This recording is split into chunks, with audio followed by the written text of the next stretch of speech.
Boa tarde, eu me chamo Felipe Leonardo e vou apresentar para vocês o trabalho Análise Qualitativa do Discurso de Pacientes Hipertensos sobre sua condição e o autocuidado, feito por mim e pela aluna Clarissa Garcia e orientado pelos professores doutores Fernando Antônio de Almeida e Maria Valéria Pavan. A hipertensão arterial é uma doença com alta prevalência na maioria das populações. No Brasil, chega a atingir mais de 30% da população, número esse que sobe para 70% entre as pessoas com mais de 70 anos. Durante as atividades na Unidade Básica de Saúde do Cerrado, na cidade de Sorocaba, desenvolvemos um projeto que visa uma sistematização de atendimento às pessoas com hipertensão e também diabetes.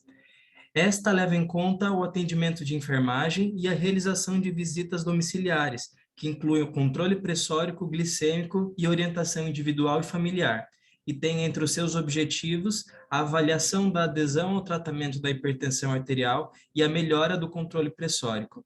No contexto desse projeto, o objetivo da nossa pesquisa foi identificar o conhecimento sobre os fatores facilitadores e limitadores da adesão ao tratamento da hipertensão dentro dessa população e entender, na visão dos pacientes, o significado e a repercussão dessa doença em suas vidas, além de contribuir para correções de rumo ao longo do seu acompanhamento pela equipe de saúde.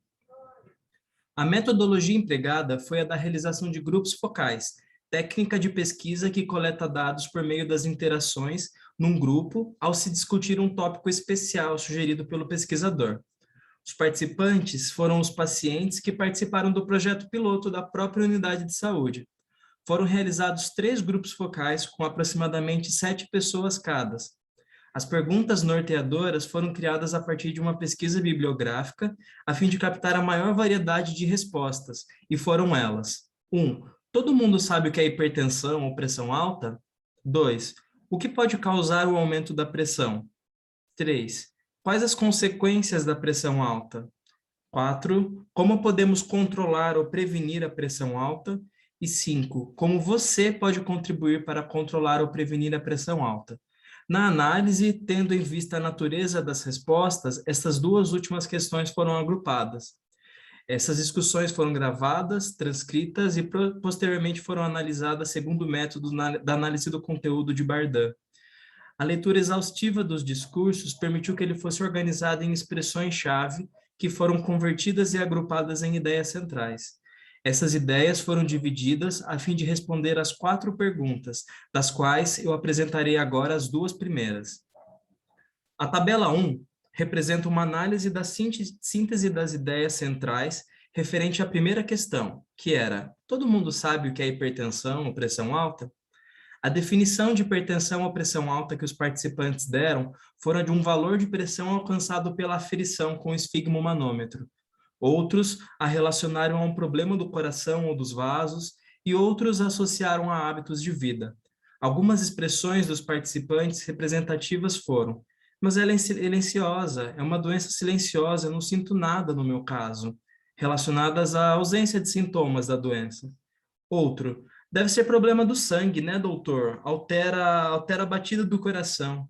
E ele mexe com a circulação, relacionadas à ideia central de doença cardiovascular. Em outros estudos, já ficou demonstrado que grande parte dos participantes não sabe definir ou define erroneamente o conceito de hipertensão, inclusive não tendo relação entre o entendimento da doença e o grau de adesão ao tratamento de quem disserta. A ausência de sintomas no momento em que o profissional da saúde o designa como doente é o responsável por essa contradição, enquanto os níveis pressóricos constantemente elevados ao longo do acompanhamento da doença acabam por convencê-los de que realmente há algo de alterado. Logo, os pacientes transitam nesse gradiente de convicção sobre serem portadores dessa entidade hipertensão. Para além dessa dificuldade de reconhecimento do problema, existe ainda um agravante semântico no discurso entre médico e paciente. Um estudo etnográfico realizado no interior do Distrito Federal com pacientes hipertensos reconheceu a disparidade de significados entre os termos utilizados pelos médicos e o que o paciente compreende. A categoria nosológica hipertensão não encontra correspondência exatamente como pressão alta no vocabulário popular, e sim no termo problema de pressão. Isso se deve ao fato dos pacientes vincularem os momentos de descontrole da pressão, que são representados pelos picos pressóricos, ao termo pressão alta, e entendem que este fenômeno como transitório e muitas vezes de causa estabelecida no campo emocional, como advindo de um momento de estresse. Já ter a doença sob controle, sem momentos documentados de picos tensionais, é mais bem compreendido como um problema de pressão. Esse é inclusive precedido pelo verbo ter. Eu tenho um problema de pressão, apresentando um caráter permanente, enquanto a pressão alta é normalmente precedida do verbo estar. Eu estou com a pressão alta, evidenciando sua transitoriedade. Já a tabela 2 mostra a síntese das ideias centrais referentes à segunda questão. O que pode causar o aumento da pressão, ou a pressão alta? Na busca por reconhecer no discurso dos participantes dos grupos a origem do seu problema de saúde, nos deparamos com falas que reconhecem fatores como o alto consumo de sal, de alimentos gordurosos, de bebidas alcoólicas, de cigarro, o sedentarismo, a hereditariedade como presentes na gênese da hipertensão. Tais fatores já haviam sido relatados como conhecidos por outros estudos, não surpreendendo no resultado. Chamou a atenção, porém, que houve apenas uma menção ao excesso de peso e obesidade como um fator de risco para a hipertensão. Mesmo havendo várias referências à alimentação inadequada como possível causa para a doença, os participantes faziam relação com o excesso de sal e de alimentos gordurosos, mas não relacionaram o excesso de carboidratos e o ganho de peso como um fator de risco, ou a limitação do consumo como forma de redução de peso e controle pressórico. A gente se surpreendeu também com a valorização da associação etiológica da pressão alta com o nervosismo, mencionado em termos como sistema nervoso, nervo, emocional, estresse, ansiedade. Tal relação já foi demonstrada em outros estudos, não existindo, entretanto, clareza se a associação realizada pelos pacientes é de causa ou de consequência.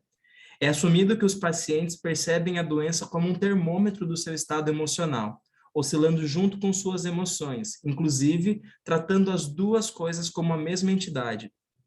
As duas coisas estão tão fortemente agregadas no imaginário popular que é presumido por eles como válida a estratégia de que é possível controlar a doença da hipertensão apenas controlando o nervosismo, evocando até um caráter curativo para a pressão alta se controlada as emoções que a desencadeiam. Por fim, a abordagem em grupo dos pacientes hipertensos permitiu analisar como a experiência do problema de pressão é única para cada pessoa. Sendo tão pessoal, não é possível imaginar uma estratégia conscientizadora que alcance a todos.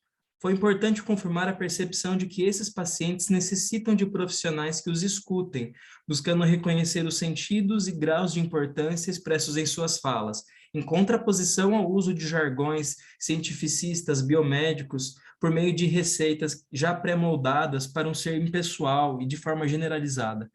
Para isso, é necessário otimizar os tempos e locais de escutas desses pacientes, com um grau elevado de empatia, reconhecendo que para que o paciente possa entender o que é a hipertensão e o seu manejo, é preciso que haja entendimento, convergência e propostas de ajustes e mudanças de forma positiva e personalizada.